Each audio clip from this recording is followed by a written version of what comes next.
2015년 새해의 첫 주일을 맞았습니다. 하나님께서 우리 성도들에게 복을 내려주셔서 믿음이 강건해지고 또 그러면서 삶은 풍요로워지는 한 해가 되시기를 주의 이름으로 축원합니다. 러시아의 대문호인 톨스토이의 단편집 사람은 무엇으로 사는가라는 책을 제가 오래전에 읽었습니다. 톨스토이는 기독교적 신앙심이 아주 특별했던 분입니다. 그는 그 책에서 사람이 이 세상에서 사는 동안 삶의 동력을 주는 것은 사랑이라고 그랬습니다.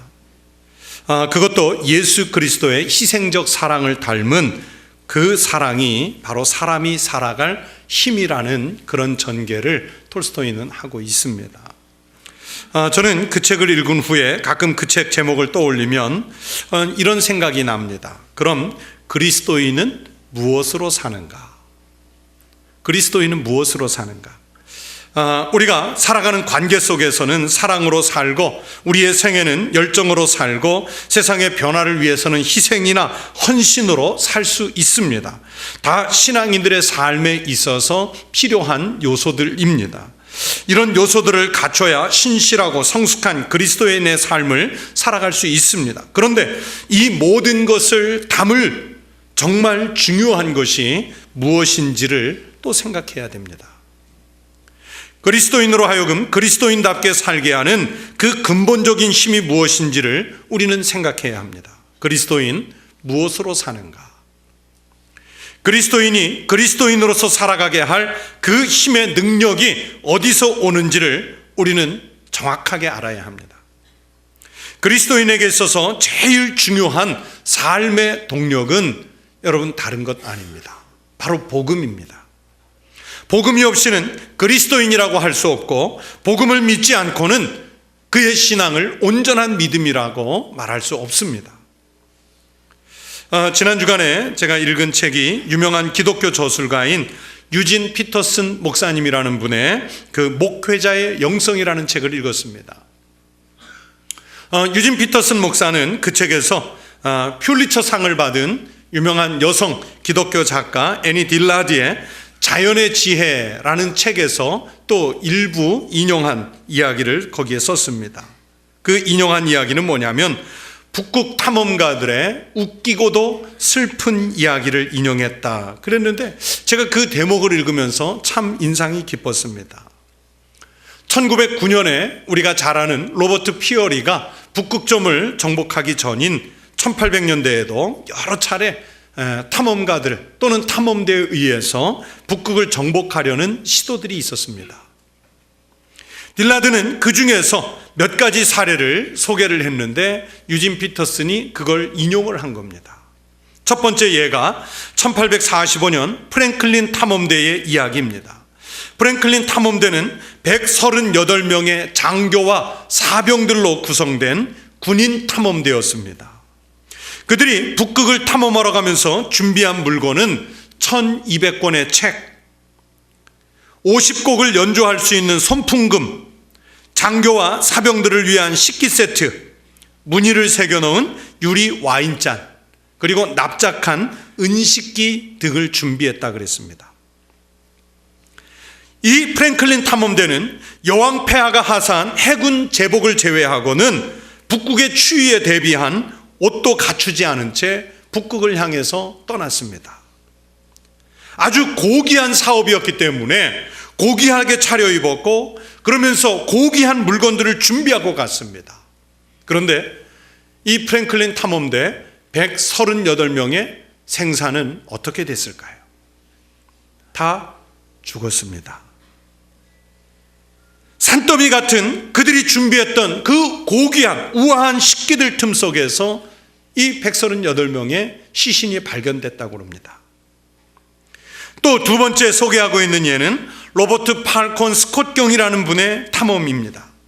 스콧은 북극 탐험은 순수해야 된다고 생각했습니다. 그래서 썰매를 끌어주는 개나 아니면 옆에서 도와줄 동료들의 도움이 없이도 홀로 노력해서 북극을 정복해야 된다 생각하고 그렇게 추진을 했습니다.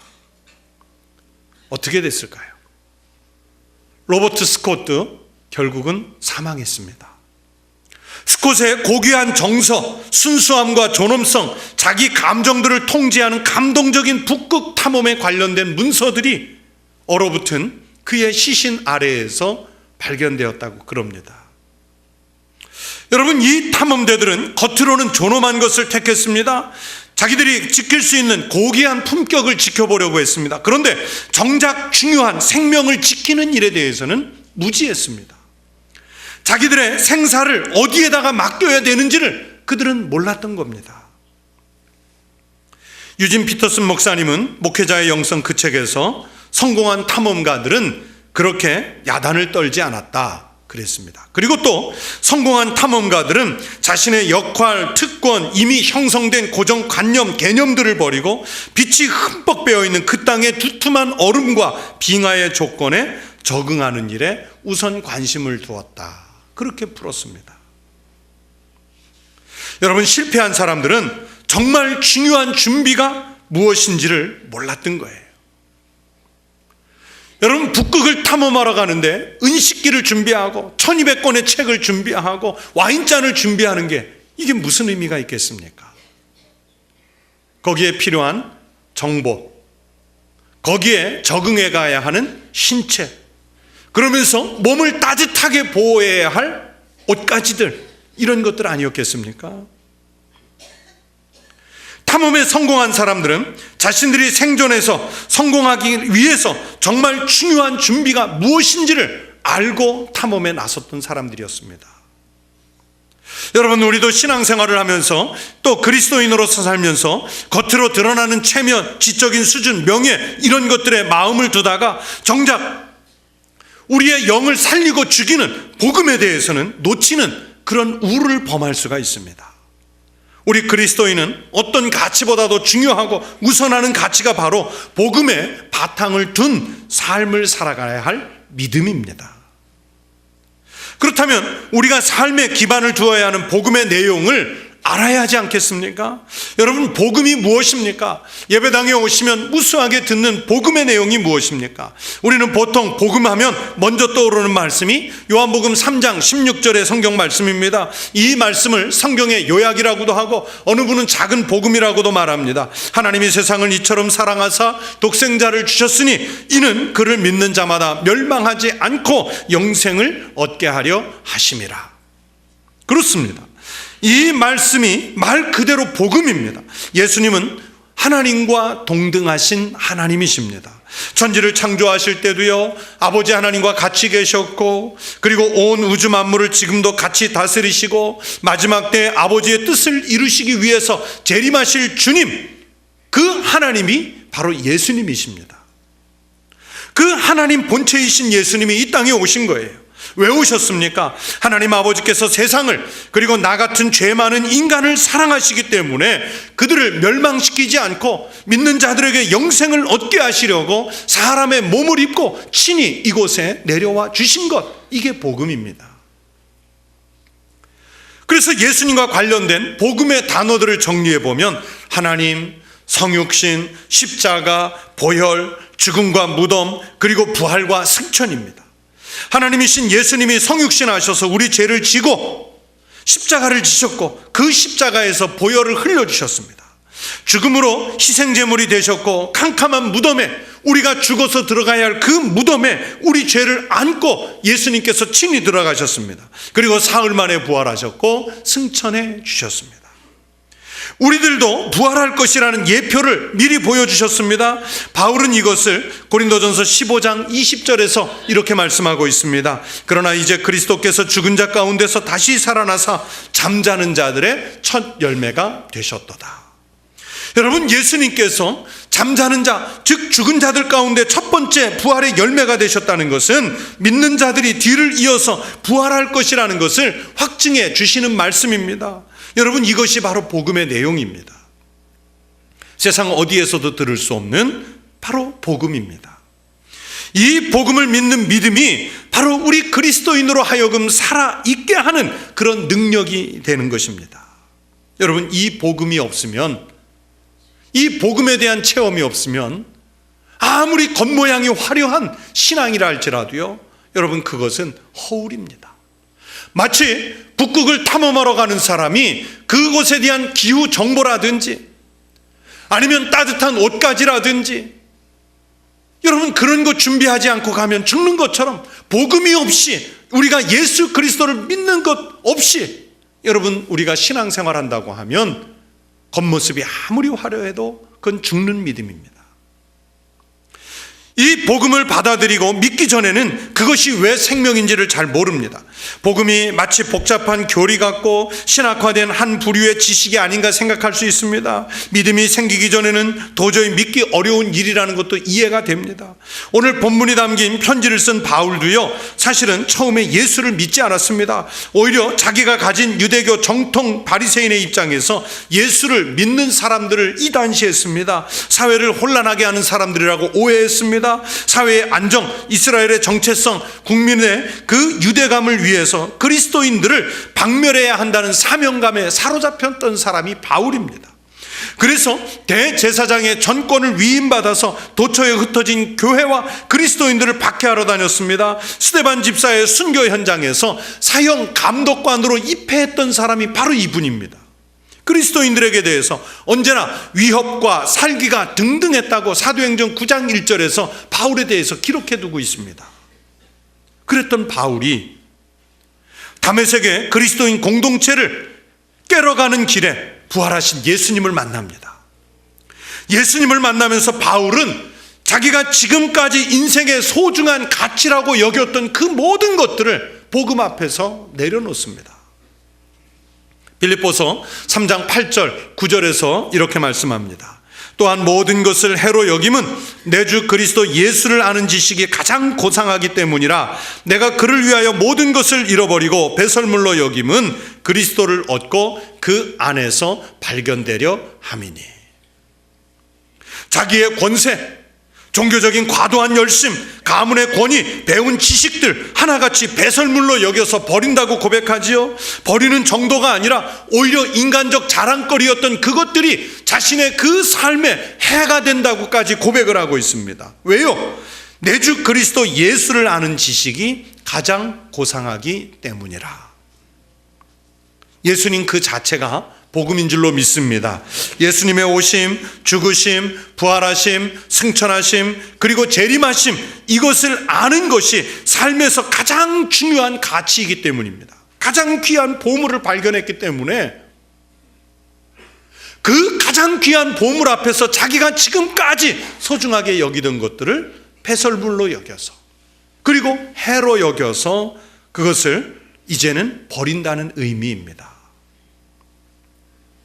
바로 그 고백을 한 사도 바울이 말씀하는 오늘 본문을 보세요.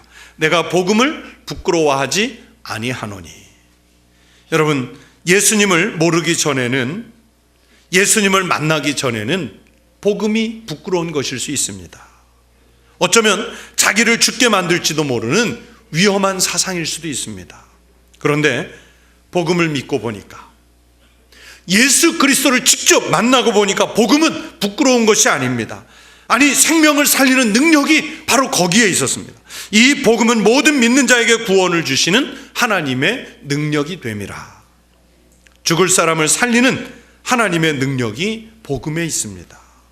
넘어진 자에게 희망과 용기를 주는 권세가 여러분 복음에 있습니다. 그런데 우리는 어떻게 삽니까? 그리스도인이라는 이름은 가졌지만 복음에 대해서 어떻게 살고 계십니까? 어디 가서 예수님의 이름을 부끄러워서 꺼내지 못하지 않습니까? 조금이라도 신앙에 대해서 비방을 하거나 반발하거나 조롱하는 사람들이 내 주변에 있으면 복음에 대해서 부끄러워서 마치 꿀먹은 벙어리처럼 입도 뻥끗하지 못하고 그냥 입을 닫아버리는 게 복음에 부끄러워하는 우리들의 모습 아닙니까? 그리스도인이라는 이름을 가졌지만 여전히 내 인생의 우선순위, 우선적인 가치는 세상적인 것들이지 않습니까? 돈, 명예, 쾌락, 성공, 인간관계, 학벌, 권력과 출세, 이런 것들이 예수님보다, 복음보다 더 중요한 자리에 놓여 있어서 여전히 내 인생의 우선순위를 차지하고 있습니다. 그리스도인이라는 이름을 가졌지만 인생에서 내가 중요한 길을 선택하거나 중요한 방향을 잡을 때 주님의 뜻을 구하기 전에 먼저 내 경험이나 지식, 환경, 인간관계들을 고려하면서 길을 정합니다. 그런즉 너희는 먼저 그의 나라와 그의 의를 구하라. 그리하면 이 모든 것을 너희에게 더하시리라. 이 말씀이 성경에 있는 것을 알지만 그 말씀이 직접적으로 나와 상관이 있는 말씀으로 받아들여지지가 않습니다. 복음이 내 안에서 생명력을 발휘하지 못하기 때문입니다. 나의 믿음이 연약하기 때문입니다. 내가 예수 그리스도를 친히 만난 그 체험이 없기 때문입니다. 사랑하는 성도 여러분, 복음은 생명을 걸면서까지 전부를 걸어야 능력이 나타납니다. 오늘 본문 17절 말씀을 함께 읽겠습니다. 복음에는 하나님의 의가 나타나서 믿음으로 믿음에 이르게 하나니 기록된 바 오직 의인은 믿음으로 말미암아 살리라 함과 같으니라. 복음에 전부를 걸어야 하나님의 의가 나타나는 것을 깨달을 수 있고 그 믿음으로 말미암아 살고 죽는 것의 갈림길을 분간할 수 있게 됩니다. 바울이 예수님의 복음을 영접한 후에 이전 것을 전부 포기하고 전혀 새로운 삶을 살 수 있었습니다. 예수님의 제자들이 복음을 받아들이고 믿은 후에 인류의 역사를 바꾸는 위대한 삶을 살아갈 수 있었습니다. 카타콤에 숨어 신앙을 지킨 초대교회 성도들을 살게 한 것은 여러분 다른 것이 아니라 바로 예수 그리스도, 그들이 믿는 복음이었습니다. 마틴 루터나 장 칼빈 종교개혁자들이 복음에 대해서 눈을 뜨고 믿음을 정립하면서 생명을 걸고 종교개혁자의 길을 갈 수 있게 됐습니다. 무수한 순교자들, 우리 신앙의 선배님들이 복음의 능력에 눈을 뜬 후에야 여러분 죽음을 두려워하지 않고 그 길을 갈 수 있었습니다. 목회자들과 선교사님들이 복음이 주시는 생명의 능력을 알기 때문에 어디라도 부르신 곳에서 주님을 위한 삶을 살아갈 수 있는 것입니다. 이슬람 국가에서, 불교 국가에서, 공산 국가에서, 정말 최악의 탄압국인 저 북한 땅에서 숨어 신앙을 지키는 지하교회 그리스도인들이 그 고난을 견디는 힘이 여러분 어디에서 온다고 생각하십니까? 바로 복음의 힘입니다. 복음이 그 그리스도인들을 그 상황에서 살게 하는 힘을 제공해 주고 있는 것입니다. 불신자냐, 교회에 다니고 있느냐 하는 그런 문제가 아닙니다. 교회에 속한 사람일지라도 복음의 메인 그리스도인이냐, 복음의 능력을 상실한 그리스도인이냐에 따라서 그 삶의 내용과 질이 다릅니다. 여러분, 겉은 우아하고 열심을 내는 그리스도인 같아도 복음의 능력이 없다면 그는 진정한 그리스도인이라고 말할 수 없습니다. 오늘 처음 나온 성도라고 할지라도 복음의 능력이 있다면 그는 온전한 그리스도인의 삶을 살 수 있습니다. 그래서 복음의 법칙이 세상과 다른 것은 세상의 순위와 다른 순위가 매겨지는 법칙입니다.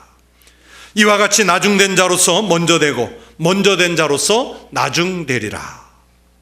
여러분, 세상에서는요, 먼저 온 사람, 먼저 배운 사람, 먼저 자리 잡은 사람, 기득권이 있는 사람이 존대를 받습니다. 그러나 복음은 그렇지 않아요. 나중 온 사람이 먼저 될 수 있고 수십 년 먼저 교회 다닌 사람이 오늘 갓 나온 사람보다 뒤처질 수 있는 것이 바로 복음의 능력에 달려 있습니다. 사랑하는 성도 여러분, 금년 한 해 여러분은 누구의 힘으로 사시겠습니까? 여러분 자신의 힘으로 살아보시겠습니까? 아닙니다. 예수 그리스도의 이름으로 사시기를 바랍니다. 여러분, 금년에는 어떤 능력으로 사시겠습니까? 세상적인 힘들이 우리가 사는데 필요한 요소들인 것은 부인할 수 없습니다. 그러나 거기에다가 생명을 걸어서는 안 됩니다. 우리가 생명을 포함한 전부를 걸어야 할 것은 오직 복음인 줄로 믿습니다. 예수 그리스도의 복음에 우리의 인생을, 우리의 전부를 걸어야 합니다. 새해에 복음의 권능으로 살아보시기 를 바랍니다. 하나님께서 역사하셔서 그 능력을 생생하게 체험케 하시고 권능을 가진 그리스도인이 되어가는 자신을 발견할 수 있을 것입니다. 여러분, 그리스도인 무엇으로 사십니까? 그리스도인 복음으로 사는 사람인 줄로 믿습니다. 복음으로 사는 그리스도인이 바로 여러분, 그리고 우리 청북교회 모든 성도들이시기를 주의 이름으로 축원합니다.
my soul so weary, when troubles come and my heart burdened be, then I am still and wait here in the silence until you come and sit a while with me.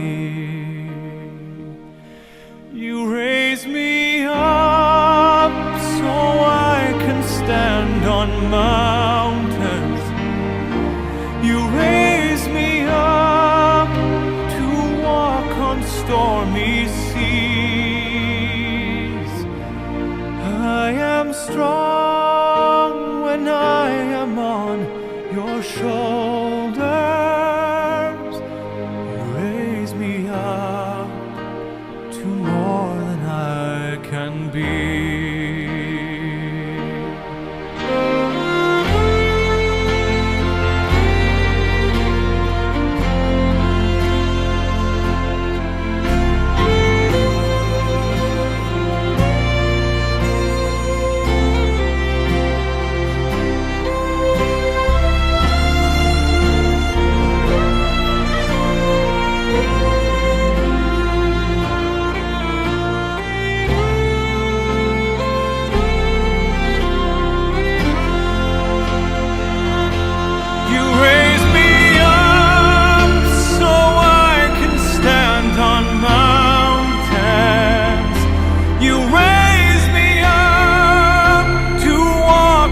Stormy seas,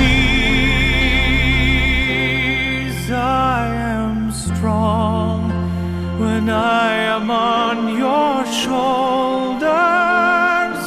You raise me up